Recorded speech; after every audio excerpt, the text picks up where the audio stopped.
देश में जहां इलेक्शंस ने दस्तक दे दी है, वहीं दूसरी ओर कोई न कोई ऐसी खबरें आ जाती है जो सुर्खियां बटोर रही है, जिसमें अभी सबसे टॉप पर अरविंद केजरीवाल की अरेस्ट की न्यूज है। केजरीवाल के अरेस्ट के खिलाफ इंडिया ब्लॉक ने ईसीआई से मिलने का प्लान बनाया है और वहीं दूसरी ओर ईसीआई इलेक्शंस की वजह से काफी व्यस्त दिख रही है। देश में आचार संहिता लगने के बाद ईसीआई ने कई पॉलिटिकल पार्टीज के पोस्टर्स हटाए हैं, स्टैचूज को कवर किया है और यहाँ तक कि सेंट्रल गवर्नमेंट के खिलाफ भी स्ट्रिक्ट एक्शंस उठाए हैं। असल में ईसीआई के पास काफी कंप्लेंट्स पहुंच गई थी यूनियन के खिलाफ कि वे मॉडल कोड ऑफ कंडक्ट के लागू होने के बावजूद लोगों के नंबर्स पे विकसित भारत के मैसेजेस भेजकर खुद की तारीफ कर रहे हैं और लोगों को बहलाने की कोशिश कर रहे हैं। इन्हीं सब के बीच में सुप्रीम कोर्ट बेंच, जिसमें कि जस्टिस संजीव खन्ना और दीपांकर दत्ता मौजूद थे, का एक फैसला बहुत ही अहम था, जब उन्होंने यूनियन के द्वारा लाए गए न्यू एक्ट से हुए 2 इलेक्शन कमिश्नर्स के अपॉइंटमेंट पर स्टे लगाने से सख्त मना कर दिया और अब जाकर इस जजमेंट की कॉपी भी आ चुकी है। हालांकि जहां सुप्रीम कोर्ट बेंच ने ये फैसला दिया है, वहीं उन्होंने यूनियन पर भी कई सवाल उठाए हैं कि भला यूनियन ने इतनी जल्दी क्यों अपॉइंटमेंट किया है। जी हाँ, आपने सही सुना, यूनियन की ओर से मौजूद सॉलिसिटर जनरल तुषार मेहता और सुप्रीम कोर्ट बेंच में काफी हीटेड डिबेट देखने को मिली थी, जब जस्टिस खन्ना ने एसजी तुषार मेहता से सवाल करते हुए पूछ लिया कि इस अपॉइंटमेंट प्रोसेस में जो यूनियन ने इतनी जल्दी दिखाई थी, उतनी नहीं दिखानी चाहिए थी, एंड स्टेटेड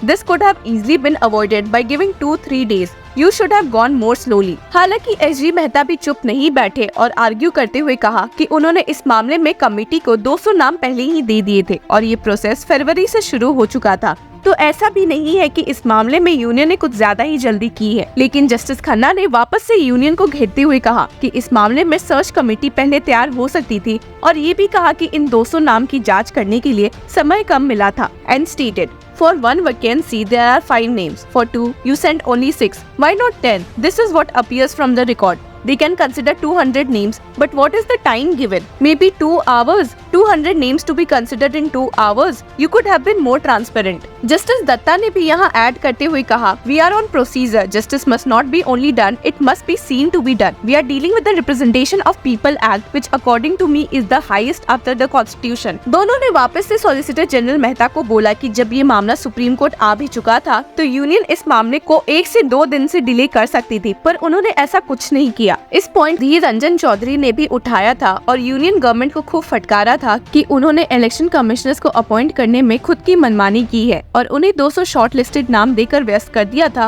और अपॉइंटमेंट के ठीक पहले 6 नाम पकड़ा दिए थे। आपको बता दें कि जहां पिटिशनर्स को इस केस में लग रहा था कि ये फैसला उनके फेवर में जाएगा, वहीं उल्टा सुप्रीम कोर्ट ने इस मामले में स्टे लगाने से मना करते हुए पिटिशनर्स को एक बहुत बड़ा झटका दे दिया था। आपको बता दें कि यूनियन तब से ही झगड़ों के बीच दिख रही है, जब से उन्होंने chief election commissioner and other election commissioners act 2023 लाया है, जिसमें यूनियन ने सुप्रीम कोर्ट के एक जजमेंट अनूप बरनवाल जजमेंट को नजरअंदाज करते हुए अपॉइंटमेंट प्रोसेस में से चीफ जस्टिस ऑफ इंडिया को ही रिमूव कर दिया। इस बिल के पास होने के बाद से ही इसके खिलाफ लोगों में आक्रोश देखने को मिला था और ये सुनने मिल रहा था कि यूनियन ने बाकी सेंट्रल एजेंसीज की तरह इधर भी अपना कंट्रोल एस्टैब्लिश कर दिया है। सबसे पहले इस अपॉइंटमेंट प्रोसेस को चैलेंज करते हुए कांग्रेस लीडर जया ठाकुर पहुंची थी और उन्होंने सुप्रीम कोर्ट से इस प्रोसेस पर एक स्टे की मांग की थी, इसलिए भी क्योंकि ईसीआई में 2 इलेक्शन कमिश्नर्स की सीट खाली पड़ी थी और अगर इस प्रोसेस का इस्तेमाल करते हुए यूनियन ने अपॉइंटमेंट किया तो अंदाजा लगाया जा सकता है कि वे आने वाले दिनों में 2024 लोकसभा इलेक्शंस को काबू में कर सकते हैं। जया ठाकुर के अलावा ईडिया ने भी इस प्रोसेस को चैलेंज किया,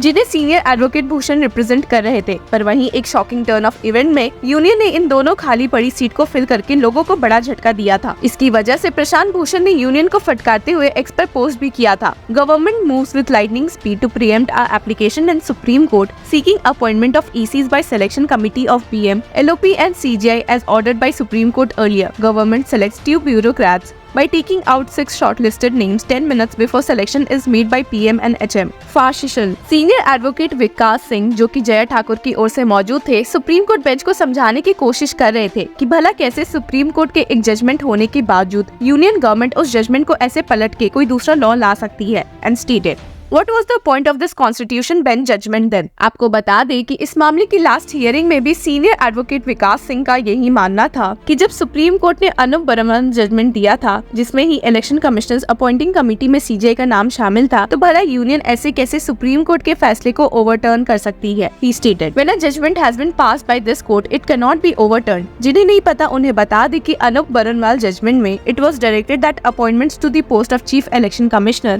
and election commissioner that should be made by the President, based on the advice tendered by a committee consisting of the Prime Minister, the Leader of the Opposition in the Lok Sabha and the Chief Justice of India। हालांकि union द्वारा लाए act से CGI को cabinet minister के साथ remove कर दिया गया है और इसी के खिलाफ काफी आवाजें उठी थी। ईडीआर की ओर से मौजूद होकर जब सीनियर एडवोकेट प्रशांत भूषण ने भी अपनी बात रखी और जब सुप्रीम कोर्ट बेंच ने उल्टा भूषण से ही सवाल करते हुए पूछ लिया कि अगर लोगों को इतनी प्रॉब्लम है तो भला उन्होंने कैसे इस प्रोसेस से अपॉइंटेड लोगों ज्ञानेश कुमार और सुखबीर सिंह संधू के खिलाफ कोई केस नहीं फाइल किया है। जस्टिस खन्ना ने सवाल करते हुए पूछा, now they have been appointed, elections are on the corner, it is a question of balance of convenience, there are no allegations against persons appointed. सिर्फ यही नहीं, सुप्रीम कोर्ट बेंच ने अपनी लेटेस्ट जजमेंट ऑर्डर में कहा भी है कि उन्होंने अनूप बरनवाल जजमेंट इसलिए लाया था कि मीनवाइल के लिए अपॉइंटमेंट प्रोसेस में ईज आ जाए और तब तक के लिए पार्लियामेंट कोई लॉ ला सकती है। Supreme court bench stated, this is clear from the judgment which states that the direction shall hold good till a law is made by the parliament. It is also observed that the court is neither invited nor if invited would issue a mandamus to the legislature to make a law. We would also add that the court would not invite the legislature to make a law in a particular manner. आपको बता दें कि कई senior advocate such as Gopal Shankar Narayan, Kapil Sibal और भी लोग supreme court में मौजूद थे और सबने ये सेम पॉइंट्स ही उठाया था and raised the apprehension that the legislation under challenge would facilitate undue executive influence in the process of appointing election commissioners and chief election commissioners and ultimately the electoral process. Hearing के दौरान senior advocate Sanjay Pareek जो भी court room में मौजूद थे ने भी supreme court bench से काफी गुहार लगाई और उन्हें समझाते हुए कह दिया, according to me in all seriousness this act will put an end to democratic process. ये सुनकर सुप्रीम कोर्ट बेंच मजबूर हो गई सीनियर एडवोकेट पारिक को कहने पर कि वो जरा सोच समझकर कोई स्टेटमेंट दे। आपको बता दें कि इस केस में यूनियन ने भी अपनी ओर से एक एफिडेविट फाइल करते हुए उन एलिगेशंस को खारिज किया है कि उन्होंने जल्दी जल्दी इलेक्शन कमिश्नर्स हायर किए क्योंकि ये केस सुप्रीम कोर्ट आ गया।